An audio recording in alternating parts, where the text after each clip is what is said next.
পারবো না, তারা অনলাইনে সোশ্যাল মিডিয়ার মাধ্যমে এই দাবি উঠাই, নবীর পরে নবী নাই, সংসদে আইন চাই। ওঠাবো তো দাবি, আল্লাহ তাআলা আমাদেরকে কবুল করেন। আমার বোঝানোর উদ্দেশ্য, খ্রিস্টানরা যেরকম ধোঁকাবাজি কইরা এখন নাম দিছে কিতাবুল মুকাদ্দাস বাইবেলের, আর খ্রিস্টানের নাম দিছে ঈসাই মুসলমান। কি নাম দিছে কোন? ঈসাই মুসলমান। ঠিক তদ্রূপ যারা শেষ নবীকে শেষ নবী মানে না তারাও কাফের। আল্লাহর রসুলকে নবী যারা মানে না কিন্তু আল্লাহকে মানে, খ্রিস্টানরা ইহুদিরা, তারা আল্লাহকে মানে কি মানে না? আল্লাহকে মানে, কিন্তু আল্লাহ রসুলকে মুহাম্মদ রাসূলুল্লাহকে নবী মানে না। তারা যেরকম কাফের, যারা শেষ নবী মানবে না তারাও কাফের। তো খ্রিস্টানরা আল্লাহ রসুলকে নবী মানে না, বলে যে ঈসা আলাইহিস সালাম এখনো নবী বহাল আছে, কাজে এখন মুসলমানদেরকে ধোঁকা দেওয়ার জন্য খ্রিস্টান পরিচয় দেয় না, নাম দেয় ঈসাই মুসলমান। ঠিক তদ্রূপ ভণ্ড নবুয়তের দাবিদার কাদিয়ানীরা এই দেশের মুসলমানদেরকে ধোঁকা দেওয়ার জন্য নিজেদেরকে কাদিয়ান ধর্মের অনুসারী এটা বলে না, বলে আহমদী মুসলমান, আহমদিয়া মুসলিম জামাত বলে। নাউজুবিল্লাহ। মনে রাখবেন, এই খতমে নবুয়তের আকীদা এটা আমাদের জন্য গুরুত্বপূর্ণ আকীদা। পবিত্র কোরআনের মধ্যে আল্লাহ পাক এই ঘোষণা দ্ব্যর্থহীনভাবে দিয়েছেন। আমি আগে পরে আপনাদেরকে আয়াত শুনিয়েছি। এই পৃথিবীতে ভারত উপমহাদেশে 1839 সালে জন্মগ্রহণকারী, 1908 সালে মৃত্যুবরণকারী একজন কুখ্যাত ভণ্ড মিথ্যা নবুয়তের দাবিদার গোলাম আহমদ কাদিয়ানী, ভারতের পাঞ্জাবের কাদিয়ান শহরে জন্ম। সে নিজেকে প্রথমে দাবি করেছিল যে সে মুজাদ্দিদ, সংস্কারক। কিছুদিন পরে ভণ্ডামি আর চলে না, পরে দাবি করছে যে আমি ইমাম মাহদী। নাউজুবিল্লাহ। কয়দিন পরে দাবি করছে ওই যে কিয়ামতের আগে আবার ঈসা আলাইহিস সালাম আসবে, আমাদের নবীর অনুসারী হইয়া রাষ্ট্র পরিচালনা করবে। দাবি করছে যে আমি সেই মাসিহে মাউদ। কয়দিন পরে এই ভণ্ড দাবি করে ফেলছে যে আমি মুহাম্মদ, আমি আহমদ, আমার আর নবী মুহাম্মদের মাঝে কোনো পার্থক্য নেই। বলে নাউজুবিল্লাহ। আমি সময় থাকলে তার ভ্রান্ত আকীদা নিয়ে বলতাম সে কেমন ভ্রান্ত আকীদা বিশ্বাস লালন করত। এই এর অনুসারী বাংলাদেশেও আছে না নাই? তারা এত বড় স্পর্ধা পঞ্চগড়ে তারা এই কাদিয়ানীদের বড় ইজতেমা, মুসলমানদের ইজতেমা নিয়ে তারা এই আহমদিয়া মুসলিম জামাতের ইজতেমা নামে ইজতেমা করে। বলে নাউজুবিল্লাহ।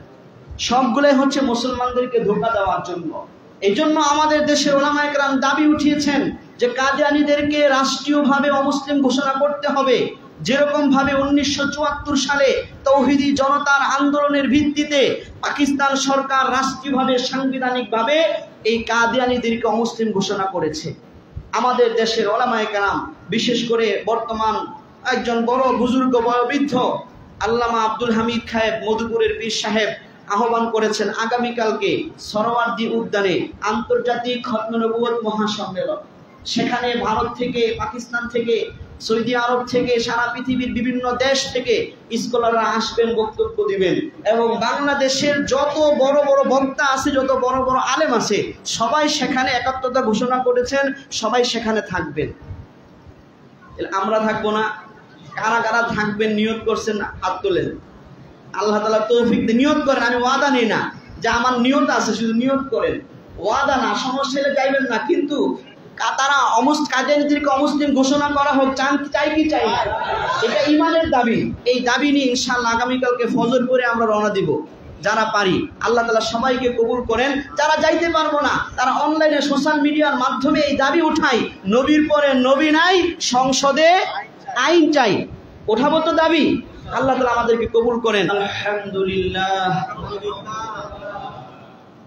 আরো বেশি লক্ষ কোটি প্রশংসা শুকরিয়া সেই মহান রব্বুল আলামিনের দরবারে, যে আল্লাহ পাক কোন প্রকার দরখাস্ত ছাড়া আমাদেরকে এই পৃথিবীর সর্বশ্রেষ্ঠ মহামানব সাইয়্যিদুল মুরসালিন ওয়াল আম্বিয়া, সমস্ত নবী এবং রাসূলদের নেতা আখির নবী মুহাম্মদুর রাসূলুল্লাহ সাল্লাল্লাহু আলাইহি ওয়াসাল্লামের অনুসারী হিসেবে কবুল করেছেন। এজন্য দিল থেকে বলি আলহামদুলিল্লাহ। আল্লাহ পাকের অসংখ্য অগণিত নিয়ামতের শুকরিয়া আদায় করে শেষ করতে পারবো না। তার কারণ হচ্ছে আল্লাহ পাক আমাদেরকে বিনা দরখাস্তে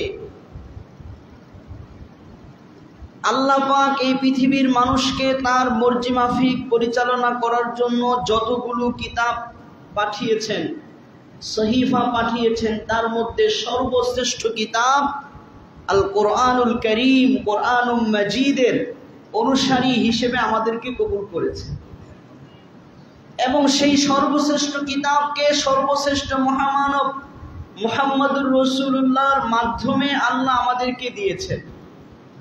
এবং আমাদেরকে সেই কারণেই, যেহেতু শ্রেষ্ঠ কিতাবের অনুসারী, শ্রেষ্ঠ এবং শেষ রসুলের অনুসারী, সেজন্য আল্লাহ পাক পবিত্র কোরআনে আমাদেরকে ঘোষণা করেছেন কুনতুম খায়রা উম্মাহ, তোমরা হচ্ছে শ্রেষ্ঠ জাতি।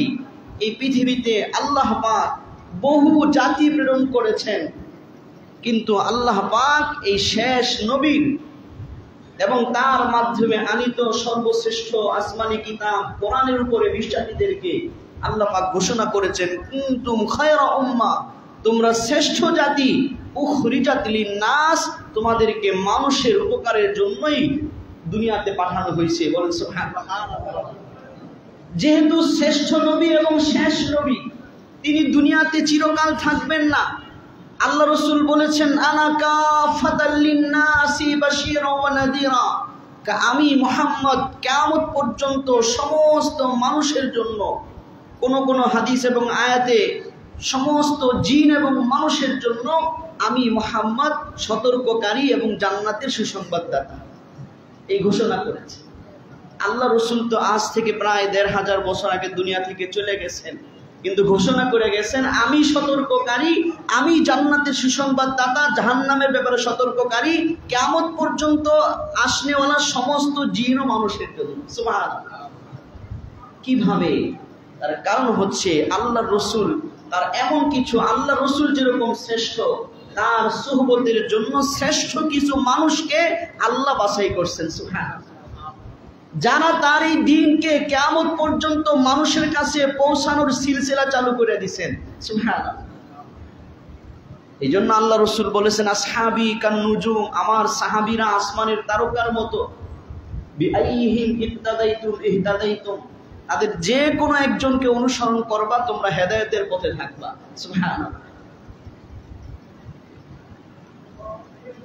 এরকম ভাবে অনেক হাদিসে সাহাবীদের গুণগান গেয়েছে।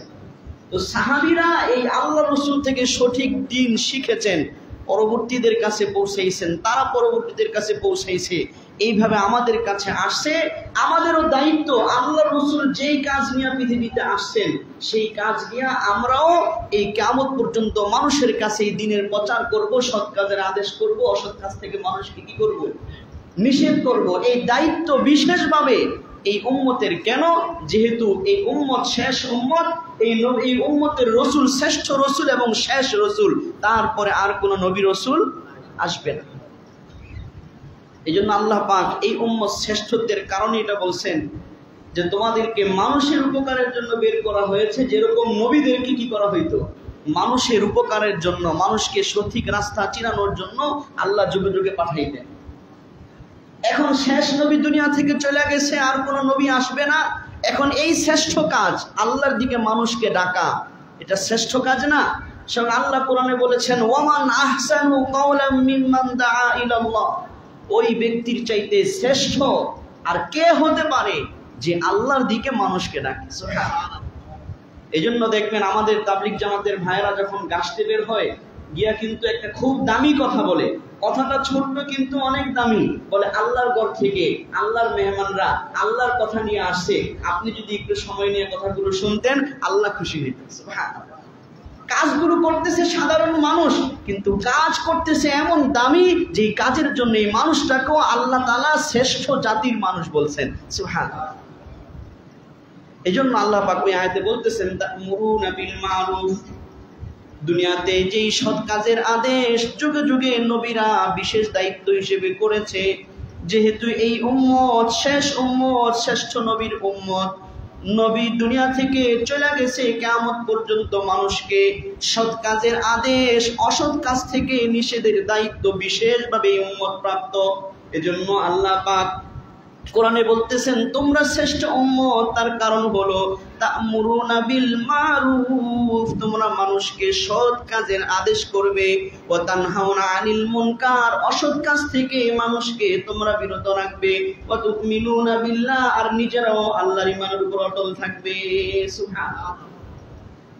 যেহেতু শেষ নবীর উম্মত, নবী দুনিয়া থেকে চলে গেছে, এখন নবীদের যেই কাজ, সেই কাজটা শুধু আলেমদের না, আলেমরা তো বিশেষভাবে দায়িত্বপ্রাপ্ত, যেহেতু আল্লাহ রাসূল বলে গেছেন আল উলামা ওয়ারাসাতুল আম্বিয়া, আমার উম্মতের আলেমরা শুধু এক নবীর ওয়ারিস না, সমস্ত নবীদের ওয়ারিস। আল্লাহ রাসূল কি বলতেছেন? আল উলামা, আমার উম্মতের উলামায়ে কেরামগণ, ওয়ারাসাতুন নবী বা ওয়ারাসাতি এরকম বলেন নাই যে আমার ওয়ারিস বা একজন নবীর ওয়ারিস, এটা বলেন নাই। নবীর বহুবচন আম্বিয়া, ওয়ারাসাতুল আম্বিয়া, সমস্ত নবীদের ওয়ারিস। সুবহানাল্লাহ। তার কারণ হচ্ছে সমস্ত নবীদের আকীদা এবং বিশ্বাসগত বিষয় এক ছিল, এক আল্লাহর ইবাদত করতে হবে। এই কথা কি শুধু আমাদের নবী না, আদম আলাইহিস সালাম থেকে শেষ পর্যন্ত সকলের? মৃত্যুর পরবর্তী আখিরাত আছে, সেখানে বিচার হবে। পরবর্তী আখিরাতের জীবনে জান্নাত জাহান্নাম আমলের উপর ভিত্তি করে হবে। এই আকীদা, এই বিশ্বাস শুধু আমাদের নবীর না, সমস্ত নবী। যেহেতু এই উম্মতের পরে আর কোনো নবী আসবে না এই নবীর পরে, এজন্য এই নবী তার উম্মতের উলামায়ে কেরামকে বলছেন সমস্ত নবীদের ওয়ারিস। সমস্ত নবীরা যেই তাওহীদের দাওয়াত দিত, এই উম্মতের উলামায়ে কেরাম মানুষকে সেই তাওহীদের দাওয়াত দিবে। সমস্ত নবীরা যে আখিরাতের দাওয়াত দিত, এই উম্মতের উলামায়ে কেরাম মানুষকে সেই আখিরাতের দাওয়াত দিবে। ফেরেশতা সম্পর্কে যে বিশ্বাস, সব নবীদের একই বিশ্বাস। পরকাল সম্পর্কে যত বিশ্বাস, কবর জগতের যত বিশ্বাস, সব নবীদের একই বিশ্বাস। নবীদের শুধু শরীয়ত, বিধিবিধান, মাসলা মাসাইলে কিছু কি ছিল, পার্থক্য ছিল। এক নবীর আলোক সময়ে এক বিধান ছিল, আল্লাহ পাক চেয়েছেন পরবর্তী নবীর জমানায় ওই বিধানটাকে চেঞ্জ করে অন্য একটা বিধান দিয়েছেন, কিন্তু ঈমান এবং আকীদার বিষয়ে কোনো পরিবর্তন হয় নাই। সেই হিসেবে আল্লাহ রাসূল বলে গেছেন যে আল উলামাউ ওয়ারাসাতুল আম্বিয়া, আমার উম্মতের উলামায়ে কেরাম শুধু একজন নবীর না, সমস্ত নবীদের উত্তরাধিকারী ওয়ারিস। এটা হচ্ছে বিশেষ দায়িত্ব। কিন্তু নবীদের যেই কাজ ছিল মানুষকে সৎ কাজের আদেশ, অসৎ কাজের নিষেধ, এই কাজ পুরা উম্মতের, যেরকম উলামায়ে কেরামের দায়িত্ব, আপনি আমি আমরা একজন মুসলমান হিসেবে সকলেরই দায়িত্ব সৎ কাজের আদেশ করা, অসৎ কাজের নিষেধ করা। যেহেতু যেই নবীর উসিলায় শ্রেষ্ঠ হইলাম, সেই নবী দুনিয়াতে নাই, নবীর কাজটা এখন আমরাই কি করতে হবে, চালায়া নিতে হবে। এই আলোচনা থেকে আমরা বুঝলাম যে আমরা শ্রেষ্ঠ নবীর শ্রেষ্ঠ উম্মত এবং সর্বশেষ নবীর শেষ উম্মত। আমাদের পরে আর কোনো নতুন নবীও আসবে না, আর কোনো উম্মত কি আসবে না। সুবহানাল্লাহ। এই যে এই আকীদাটা যে আমরা শ্রেষ্ঠ নবীর শ্রেষ্ঠ উম্মত, শেষ নবীর শেষ উম্মত, এই আকীদাটা ইসলামের একটা গুরুত্বপূর্ণ মৌলিক আকীদা। কোন মুসলমান যদি এরকম মনে করে যে না না, আল্লাহকে মানে, জান্নাত মানে, জাহান্নাম মানে, পরকাল মানে, কবর হাসর মিজান ফুলসিরাত সব মানে, কিন্তু বলে যে না শেষ নবী আসে নাই, আরেকজন নবীও আসবো বা আসার সম্ভাবনা আছে, যদি কেউ এইরকম বিশ্বাস করে নতুন আরেকজন নবী আসবে, তাহলে সে নিঃসন্দেহে কাফের। তার বেশভূষা মুসলমান থাকতে পারে, কিন্তু সে কি না মুসলমান। ইসলাম ধর্মের মৌলিক বিশ্বাসই হচ্ছে এটা, যে আপনি এক আল্লাহর উপর বিশ্বাসী হবেন, আর আল্লাহর পক্ষ থেকে মুহাম্মদুর রাসূলুল্লাহ শেষ রসুল, তারপরে আর কোনো নবী আসবে না, এই বিশ্বাসে বিশ্বাসী হবে, তাইলেই আপনি মুসলমান। আর যদি বলে যে না আমি মুহাম্মদ সাল্লাল্লাহু আলাইহি সাল্লামকেও বিশ্বাস করি, আবার এটাও বিশ্বাস করি যে সামনে আরেকজন নবী আসবে বা তারপরে কোনো নবী এসেছে, এইরকম বিশ্বাস যদি করে, সে অন্য সব গুণ মুসলমানের থাকা সত্ত্বেও মৌলিক বিশ্বাস না থাকার কারণে সে মুসলমান না। আর নইলে তো হিন্দুরা মূর্তি পূজা করেও যদি কয় আমি আল্লাহর মানি, আল্লাহ যেহেতু সামনে দেখি না, তার প্রতিকৃতি হিসেবে মূর্তি পূজা করি, তাহলে হেরাও মুসলমান কইতে। কথা বুঝতেছেন? শুধু ইবাদত করার নাম, শুধু আল্লাহকে মানার নামই মুসলমান না। মুসলমান হইতে হলে এক আল্লাহকে বিশ্বাস করতে হবে এবং আল্লাহর সর্বশ্রেষ্ঠ শেষ রসুল হিসেবে মুহাম্মদুর রাসূলুল্লাহকে বিশ্বাস করতে হবে। তাইলে আপনি পাক্কা মুমিন হবেন, মুসলমান হবেন। পৃথিবীর সমস্ত বিজ্ঞ মুফতিয়ানে কেরামের, চারো মাযহাবের উলামায়ে কেরামের ফতোয়া হচ্ছে যে নবীর, আমাদের মহানবী সাল্লাল্লাহু আলাইহি সাল্লামের পরে আর কোনো নবী আসে নাই, আসবেও না। কেউ যদি বিশ্বাস করে সে মুসলমান থাকতে পারে না। এই জন্য আমাদের সোচ্চার হইতে হবে এই আকীদার ব্যাপারে। অনেক সময় সামান্য কথার কারণেও বেঈমান হয়ে যায় মানুষ। হাদিস আপনাদেরকে শুনিয়েছিলাম, আল্লাহ রাসূল বলেছেন বাদিরু বিল আমালি ফিতানান, তোমরা এমন বড় বড় ফিতনা আসার আগে আগে আমল কইরা নাও যেই ফিতনায় পইরা মানুষ ইসবিহুর রাজুলু মুমিনান ওয়া ইউমসি কাফিরান, সকালে পাক্কা মুমিন থাকবে আর বিকালে পাক্কা কাফের হয়ে যাবে। মুসলিম শরীফের হাদিস। ওয়া ইউমসি মুমিনান ওয়া ইউসবিহু কাফিরান, সন্ধ্যায় মুমিন অবস্থায় থাকবে, ঘুম থেকে উঠবে কি অবস্থায়? কাফের হইয়া। তাহলে যে সন্ধ্যায় পাক্কা মুমিন, ঘুম থেকে ওঠার মধ্যে তার কি সব সুরত চেঞ্জ হয়ে যাবে? তার টুপি থাকবে, দাড়ি থাকবে, পাঞ্জাবি জুব্বা সবই থাকবে, এমন কিছু বিশ্বাস করবে, এমন কিছু কথা বলবে যে কি থাকবে না? ঈমান থাকবে না। তা ঈমান বিদ্বেষী কথা বললে যদি ঈমান না থাকে, তাইলে ঈমানের মৌলিক আকীদায় যে কোনোদিন বিশ্বাসী হয়ই নাই, এটা বিশ্বাস করেই না, তাহলে সে মুমিন থাকে কিভাবে? যে পাক্কা মুমিন হয়েছে, পাক্কা মুসলমান হয়েছে, সেই যদি ঈমান বিদ্বেষী কথা বলার কারণে স্বেচ্ছায় সগানে কি হয়ে যায়? অমুসলমান হয়ে যায়।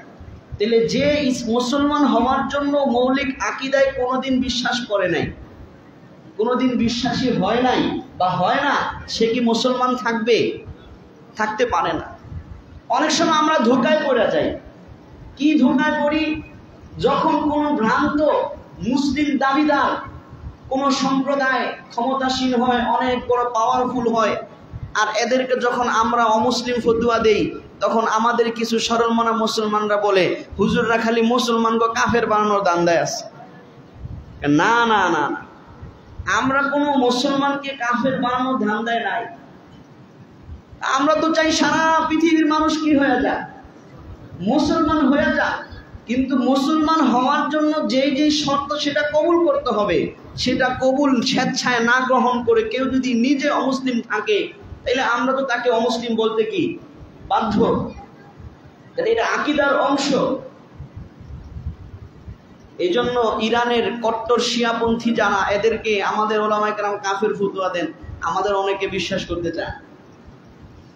যারা আবু বকর ওসমানকে পর্যন্ত কাফের বলে, নাউজুবিল্লাহ, এইরকম বিশ্বাস লালনকারী শিয়ারা নিঃসন্দেহে কি কাফের। ঠিক তদ্রুপ আমাদের এই দেশে এবং বর্তমান সমাজে কিংবা অতীতে যারা এই বিশ্বাস লালন করেছে যে মুহাম্মদ সাল্লাল্লাহু আলাইহি সাল্লাম শেষ নবী না, তারপরও নবী আসছে, বলেন নাউজুবিল্লাহ, এই বিশ্বাস যারা লালন করছে তারাও নিঃসন্দেহে কাফের। সে যদি 5 ওয়াক্ত নামাজ পড়ে তবুও কাফের। সে যদি মুসলমানের বেশভূষা, পাগড়ি, টুপি, দাড়ি, জুব্বা সব ঠিক আছে, সমস্ত ভালো কাজ সে করে, কিন্তু এই বিশ্বাস করে না যে আল্লাহ রসুল শেষ নবী, তারপরে কোনো নবী আসবে না, সেও কি কাফের। আমরা ফতোয়া দেওয়ার কারণে কাফের না, তার আকীদা বিশ্বাসের কারণে কাফের। আমরা তারে অমুসলিম বানাই নাই, সে নিজে অমুসলিম হয়ে আছে। সে নিজে কি আছে বলেন? অমুসলিম হয়ে আছে, কিন্তু বাকি খাঁটি মুসলমানদেরকে ধোঁকা দেওয়ার জন্য মুসলমান পরিচয় বহন করতেছে। কারণ যদি পরিচয় দেয় যে না আমরা মুসলমান না, তাহলে তার দলে আর লোক নতুন করে মুসলমানরা ভিড়বে না, তার দলে মুসলমানরা ঢুকবে না। এই জন্য সে ষড়যন্ত্রমূলক ভাবে নিজেকে মুসলমান পরিচয় দেয়, বাস্তবে সে নিজেও জানে সে অমুসলিম। এই জন্য দেখবেন আমাদের দেশে খ্রিস্টানরাও, খ্রিস্টান মিশনারিরাও মুসলমানদেরকে অমুসলিম বানানোর জন্য বাইবেলকে এখন আর বাইবেল নামে পরিচিত করে না। কারণ মুসলমানরা জানে যে তাওরাত, ইনজিল, বাইবেল এগুলো খ্রিস্টানদের কিতাব, তাওরাত অন্য ধর্মের কিতাব, আর ইনজিলকে এখন বাইবেল বলা হয়, এটা মুসলমানরা প্রায় বেশিরভাগই জানে। এই জন্য বাংলাদেশে তারা বাইবেল ছাপাইছে কিতাবুল মুকাদ্দাস নাম দিয়া। যে কোনো মুসলমান দেখলে মনে করবে এটা মনে কত বড় একটা হাদিসের কিতাব মনে হয়। অথচ বাইবেলের নতুন নাম দিয়েছে তারা কি? বাংলাতে যেটা ছাপাইছে কিতাবুল মুকাদ্দাস। কেন?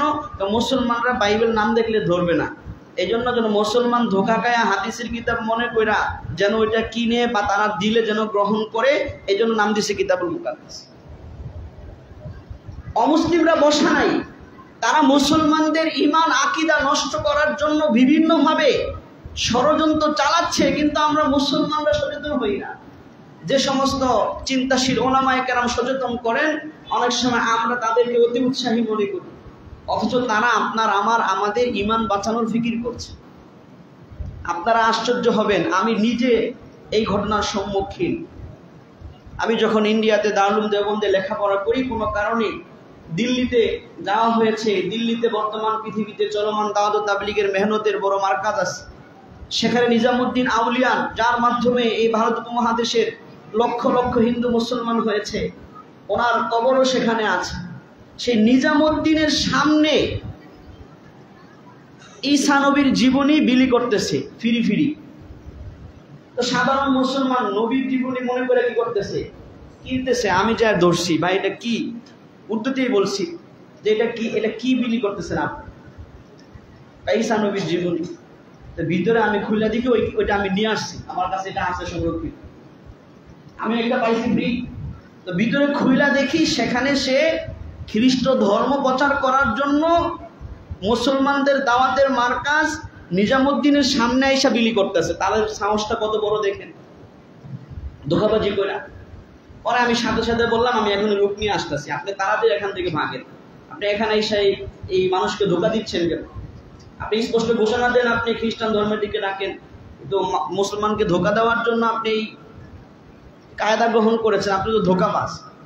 যখন আমি ভিতরে গেছি, এর মধ্যে সে ভাগছে ওখান থেকে। তো বাংলাদেশে এরকম হচ্ছে। কিছুদিন আগে একটা নিউজ প্রকাশ পেয়েছে, কিছু মুসলমানকে টাকা দিবে আর কি বলে এক জায়গায় নিয়ে জোর করে খ্রিস্টান বানায় ফেলছে। আমার বোঝানোর উদ্দেশ্য, খ্রিস্টানরা যেরকম ধোঁকাবাজি কইরা এখন নাম দিছে কিতাবুল মুকাদ্দাস বাইবেলের, আর খ্রিস্টানের নাম দিছে ঈসাই মুসলমান। কি নাম দিছে কোন? ঈসাই মুসলমান। ঠিক তদ্রূপ যারা শেষ নবীকে শেষ নবী মানে না, তারাও কাফের। আল্লাহর রসুলকে নবী যারা মানে না কিন্তু আল্লাহকে মানে, খ্রিস্টানরা ইহুদিরা, তারা আল্লাহকে মানে কি মানে না? আল্লাহকে মানে, কিন্তু আল্লাহ রসুলকে মুহাম্মদ রাসূলুল্লাহকে নবী মানে না। তারা যেরকম কাফের, যারা শেষ নবী মানবে না তারাও কাফের। তো খ্রিস্টানরা আল্লাহ রসুলকে নবী মানে না, বলে যে ঈসা আলাইহিস সালাম এখনো নবী বহাল আছে, কাজে এখন মুসলমানদেরকে ধোঁকা দেওয়ার জন্য খ্রিস্টান পরিচয় দেয় না, নাম দেয় ঈসাই মুসলমান। ঠিক তদ্রূপ ভণ্ড নবুয়তের দাবিদার কাদিয়ানীরা এই দেশের মুসলমানদেরকে ধোঁকা দেওয়ার জন্য নিজেদেরকে কাদিয়ান ধর্মের অনুসারী এটা বলে না, বলে আহমদি মুসলমান, আহমদিয়া মুসলিম জামাত বলে। নাউজুবিল্লাহ। মনে রাখবেন, এই খতমে নবুয়তের আকীদা এটা আমাদের জন্য গুরুত্বপূর্ণ আকীদা। পবিত্র কোরআনের মধ্যে আল্লাহ পাক এই ঘোষণা দ্ব্যর্থহীনভাবে দিয়েছেন। আমি আগে পরে আপনাদেরকে আয়াত শুনিয়েছি। আল্লাহ রসুল সাল্লাল্লাহু আলাইহি সাল্লামের শ্রেষ্ঠত্ব এবং ইসলামের শ্রেষ্ঠত্ব ঘোষণা করতে গিয়ে সূরা মায়েদায় বিদায় হজের সময় আল্লাহ পাক আয়াত নাযিল করেছেন, আল ইয়াউমা আকমালতু লাকুম দীনাকুম ওয়া আতমামতু আলাইকুম নি'মাতি ওয়া রাদিতু লাকুমুল ইসলামা দীনা। আল্লাহ পাক অন্য কোন নবীর ধর্মীয় কিতাবে এই রকম কোন ঘোষণা দেন নাই যে আমি ধর্মকে পরিপূর্ণ করে দিলাম। যেহেতু আল্লাহর প্ল্যানিং ছিল এক নবীর মেয়াদ শেষ হবে, আল্লাহ পাক তার মনোনীত ধর্ম হিসেবে আরেক নবী পাঠাবেন।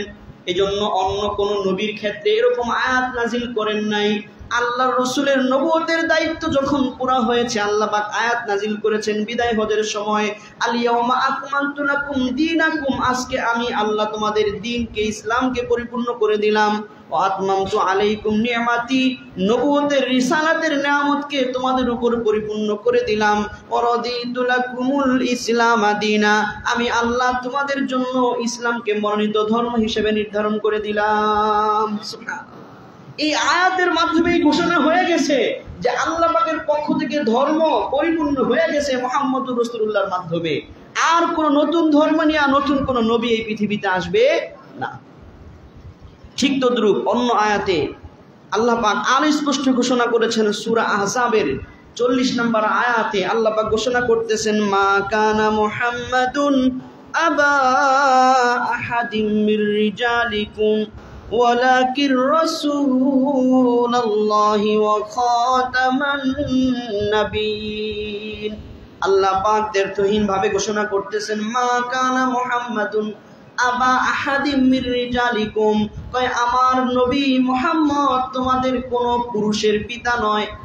পুরুষ বলতে প্রাপ্তবয়স্ক পুরুষ বোঝানো হয়েছে। তার কারণ হচ্ছে আল্লাহ রসুলের 3 জন ছেলে ছিল হযরত আম্মাজান খাদিজা থেকে, যারা শিশুকালেই মারা গেছে।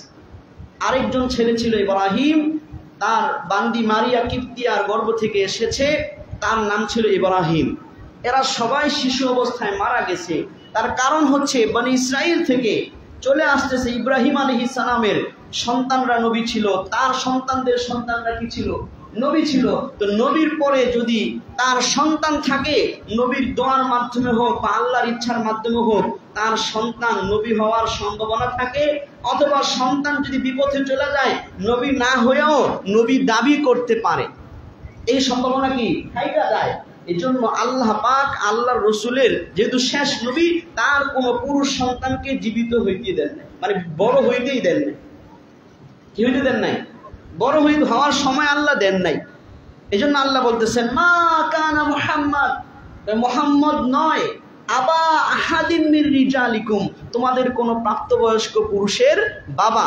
সে কারো বাবা নয় প্রাপ্তবয়স্ক পুরুষের, কিন্তু ওয়ালাকিন রাসূলুল্লাহ, তিনি আল্লাহর রসুল, ওয়া খাতামান নাবিয়্যিন, এবং সমস্ত নবীদের শেষ নবী। এই আয়াতের আরেকটা পড়ার ধরন হচ্ছে ওয়া খাতিমুন নাবিয়্যিন, সমস্ত নবীদের সমাপ্তকারী। সুবহানাল্লাহ। আরবিতে খতাম বলা হয় সিল মোহরকে। যখন একটা জিনিস ভইরা যায়, প্যাকেট হয়ে যায়, তখন কি হয়? সিল মারে, যে এর মধ্যে এটা ছিঁড়ার কোনো কি নাই, সুযোগ নাই। খতাম এর অর্থাৎ শেষ নবীদের বিষয় শেষ হয়ে গেছে, আল্লাহ রসুলের মাধ্যমে কি হয়ে গেছে? সিল হয়ে গেছে। আর যদি খাতিমুন নাবিয়্যিন বলি, তখন হয় কি শেষকারী, খতমকারী। তাইলে সর্বশেষ নবীকে মুহাম্মদুর রাসূলুল্লাহ সাল্লাল্লাহু আলাইহি সাল্লাম কোরআন থেকে জানলাম। এই আয়াত থেকে এটা বোঝা যায় কিনা যে আল্লাহ রসুলের পরে আর কোন নবী পৃথিবীতে আসবে না। এরকম একাধিক আয়াত থেকে জানা যায়। অন্য একটি আয়াতের মধ্যে আল্লাহ পাক সমস্ত নবীদের থেকে এই ওয়াদা নিয়েছেন যে আপনাদের কাছে আমি আল্লাহ যে ওহী নাজিল করেছি, এটাকে তো আপনারা বিশ্বাস করবেন, মানুষের কাছে প্রচার করবেন। আপনাদের জীবদ্দশায় যদি শেষ নবী চলে আসে, যিনি আপনাদের সকলের সত্যায়নকারী হবে, যিনি বলবেন যে আমার আগে যত নবী ছিল তারা সত্য নবী ছিল, এই লকব আমাদের রসুলের, মুসাদ্দিকান, তিনি সত্যায়নকারী। আল্লাহ পাক বলতেছেন, ওয়াইদ আখাযাল্লাহু মিসাকান নাবিয়্যিন, তোমরা স্মরণ করো যখন আল্লাহ পাক সমস্ত নবীদের থেকে অঙ্গীকার নিয়েছিলেন। লম্বা আয়াত। এক অংশে বলতেছেন, জাকুম রাসূলুম মুসাদ্দিকুল লিমা মাকুম, যে তোমরা এই অঙ্গীকার করো আমার কাছে যদি তোমাদের কাছে এমন একজন রসুল আসে যিনি তোমাদের সাথে থাকা আসমানি কিতাবকেও সত্যায়ন করবে। লা তুমিনুন্না বিহি, তোমরা নবী হওয়া সত্ত্বেও সেই শেষ নবীর উপর ঈমান আনবে। ওয়ালা তানসুরুন্নাহু, তোমরা নবী হওয়া সত্ত্বেও তাকে সাহায্য করবে। সুবহানাল্লাহ। অর্থাৎ অন্য নবীর জীবদ্দশায় থাকা অবস্থায়ও যদি মুহাম্মদুর রাসূলুল্লাহ চলে আসতো, আল্লাহ পাক সমস্ত নবীদেরকে ওয়াদা নিছেন যে তোমরা তার নবী মাইনা তার অনুসরণ করবা। এই জন্য আল্লাহ রসুল বলে গেছেন সেই হাদিসের মধ্যে, লাউ কানা মূসা হাইয়ান লামা ওয়াসিআহু ইল্লা ইত্তিবাই, আমার আগের একজন বড় রসুল মূসা আলাইহিস সালাম যদি আমি নবীর পরে দুনিয়াতে আসতো বা আমি নবীর জীবদ্দশায় জীবিত থাকতো, তাহলে তার জন্য আমি মুহাম্মদের শেষ নবীর অনুসরণ করা ছাড়া অন্য কোন উপায় ছিল না। এই জন্যই তিনি শ্রেষ্ঠ রসুল, সাইয়্যিদুল মুরসালিন, সাইয়্যিদুল আম্বিয়া। এরকম একাধিক আয়াত থেকে, হাদিস থেকে এই বিষয়টা জানা যায় যে আল্লাহ রসুল শেষ নবী। যেমন বুখারী শরীফের বর্ণনায় এসেছে, আল্লাহ রসুল সাল্লাল্লাহু আলাইহি ওয়াসাল্লাম একদিন বলেছেন যে আমার দৃষ্টান্ত আর সমস্ত নবীদের দৃষ্টান্ত হলো ওই ঘরের মতো, যেই ঘরের সব ইট লাগানো হয়ে গেছে, একটা ইট কি নাই, লাগানো হয় নাই। আর মানুষ দেখতেছে এত সুন্দর বাড়ি, এত সুন্দর বিল্ডিং, একটা জায়গায় ইট লাগানো হয় নাই কেন? আল্লাহ রসুল বলতেছেন, ওয়া আনাল লাবিনা, আমি হইলাম সেই শেষ নবী, আর ওয়ানা খাতামুন নাবিয়্যিন লা নাবিয়্যা বাদি। যখন আমার নবুয়তের সেই ইট লাগা গেছে, নবুয়তের বিল্ডিং পুরা হয়ে গেছে, এখন আর নতুন করে ইট লাগানোর কি নাই, জায়গা নাই, নতুন করে কেউ নবী হইতে পারবে না। এরকম একাধিক আয়াত থেকে আল্লাহ রাসূল সাল্লাল্লাহু আলাইহি সাল্লাম এই কথা আমাদেরকে জানাইছেন যে আনা খাতামুন নাবিয়্যিন লা নাবিয়্যা বাদি। আমরা সেই প্রসিদ্ধ হাদিস জেনে আল্লাহ রাসূল বলেছেন, লাউ কানা মূসা হাইয়ান লামা ওয়াসিয়াহু ইল্লাত্তিবাই। মূসা আলাইহিস সালাম যদি জীবিত থাকতেন তাহলে আমি নবীর অনুসরণ করা ছাড়া তার কোনো সুযোগ থাকতো না। আবার এই কথা বলেছেন, লাউ কানা বাদি নাবিয়ান লাকানা ওমর। আমার পরে যদি কেউ নবী হইতো তাহলে কে হইতো? হযরত ওমর। ওমর কোনোদিন নবুয়তের দাবি করে নাই, এখন মিথ্যা নবুয়তের দাবিদাররা আসছে কি করতে? নবুয়তের দাবি করতে। তো এরকম একটা হাদিস আল্লাহ রাসূল জানাইছেন যে আসবে প্রায় 30 জন মিথ্যা নবুয়তের দাবিদার আসবে। আল্লাহ রাসূল জানাই, এই হাদিসটা বলে শেষ করে দিব। আল্লাহ রাসূল বলতেছেন, তিরমিজি শরীফে এসেছে, সাওবান রাদিয়াল্লাহু তাআলা আনহু থেকে হাদিসটি বর্ণিত। আল্লাহ রাসূল বলতেছেন, লা তাকুমুস সাআতু হাত্তা তালহাকা কবাইলুম মিন উম্মতি বিল মুশরিকিন। আমার উম্মতের একদল মুশরিক মূর্তি পূজারীদের সাথে মিলে যাওয়ার আগ পর্যন্ত কিয়ামত হবে না। এই বিষয়ে আলোচনা বিস্তারিত হয়েছে, মুসলমানরা কিভাবে মূর্তি পূজায় শরীক হইয়া, পূজা উৎসবে শরীক হয়ে মুশরিক হয়ে যাইতেছে। পরবর্তী আল্লাহ রাসূল বলতেছেন, ওয়া ইন্নাহু সায়াকুনু ফি উম্মতি সালাসুনা কাযাবুন। নিশ্চয় আমার উম্মতের মধ্যে 30 জন মিথ্যাবাদী নবুয়তের দাবিদার আসবে। কুল্লুহুম ইয়াজামু আন্নাহু নাবিয়্যুন। প্রত্যেকেই ধারণা করবে আর বলবে যে সে নবী, কিন্তু আমি নবী বলে যাইতেছি, ওয়া আনা খাতামুন নাবিয়্যিন লা নাবিয়্যা বাদি। আমি নবী হইলাম শেষ নবী, তারপরে আর কোনো নবী আসবে না। এই পৃথিবীতে ভারত উপমহাদেশে 1839 সালে জন্মগ্রহণকারী, 1908 সালে মৃত্যুবরণকারী একজন কুখ্যাত ভণ্ড মিথ্যা নবুয়তের দাবিদার গোলাম আহমদ কাদিয়ানি, ভারতের পাঞ্জাবের কাদিয়ান শহরে জন্ম। সে নিজেকে প্রথমে দাবি করেছিল যে সে মুজাদ্দিদ, সংস্কারক। কিছুদিন পরে ভণ্ডামি আর চলে না, পরে দাবি করছে যে আমি ইমাম মাহদি। নাউজুবিল্লাহ। কয়দিন পরে দাবি করছে ওই যে কিয়ামতের আগে আবার ঈসা আলাইহিস সালাম আসবে, আমাদের নবীর অনুসারী হইয়া রাষ্ট্র পরিচালনা করবে। দাবি করছে যে আমি সেই মাসিহে মাউদ। কয়দিন পরে এই ভণ্ড দাবি করে ফেলছে যে আমি মুহাম্মদ, আমি আহমদ, আমার আর নবী মুহাম্মদের মাঝে কোনো পার্থক্য নেই। বলে নাউজুবিল্লাহ। আমি সময় থাকলে তার ভ্রান্ত আকীদা নিয়ে বলতাম সে কেমন ভ্রান্ত আকীদা বিশ্বাস লালন করত। এর অনুসারী বাংলাদেশেও আছে না নাই? তারা এত বড় স্পর্ধা পঞ্চগড়ে তারা এই কাদিয়ানীদের বড় ইজতেমা, মুসলমানদের ইজতেমা নিয়ে তারা এই আহমদিয়া মুসলিম জামাতের ইজতেমা নামে ইজতেমা করে। বলে নাউজুবিল্লাহ। সবগুলোই হচ্ছে মুসলমানদেরকে ধোঁকা দেওয়ার জন্য। এই জন্য আমাদের দেশের উলামায়ে কেরাম দাবি উঠিয়েছেন যে কাদিয়ানীদেরকে রাষ্ট্রীয়ভাবে অমুসলিম ঘোষণা করতে হবে। যেরকম ভাবে 1974 সালে তৌহিদি জনতার আন্দোলনের ভিত্তিতে পাকিস্তান সরকার রাষ্ট্রীয়ভাবে, সাংবিধানিকভাবে এই কাদিয়ানীদেরকে অমুসলিম ঘোষণা করেছে। আমাদের দেশের উলামায়ে কেরাম, বিশেষ করে বর্তমান একজন বড় বুজুর্গ বয়োবৃদ্ধ আল্লামা আব্দুল হামিদ খায়েব, মধুপুরের পীর সাহেব আহ্বান করেছেন আগামীকালকে সরওয়ার্দী উদ্যানে আন্তর্জাতিক খতমে নবুয়ত মহাসম্মেলন। সেখানে ভারত থেকে, পাকিস্তান থেকে, সৌদি আরব থেকে, সারা পৃথিবীর বিভিন্ন দেশ থেকে স্কলাররা আসবেন, বক্তব্য দিবেন। এবং বাংলাদেশের যত বড় বড় বক্তা আছে, যত বড় বড় আলেম আছে, সবাই সেখানে একাত্মতা ঘোষণা করেছেন, সবাই সেখানে থাকবেন। আমরা থাকবো না? কারা কারা থাকবেন নিয়ত করছেন? হাত তোলেন।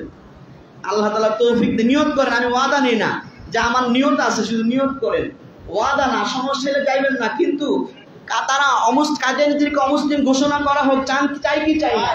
এটা ইমানের দাবি। এই দাবি নিয়ে ইনশাআল্লাহ আগামীকালকে ফজর করে আমরা রওনা দিব। যারা পারি আল্লাহ তাআলা সবাইকে কবুল করেন। যারা যাইতে পারবো না তারা অনলাইনে, সোশ্যাল মিডিয়ার মাধ্যমে এই দাবি উঠাই, নবীর পরে নবী নাই, সংসদে আইন চাই। ওঠাবো তো দাবি। আল্লাহ তাআলা আমাদেরকে কবুল করেন।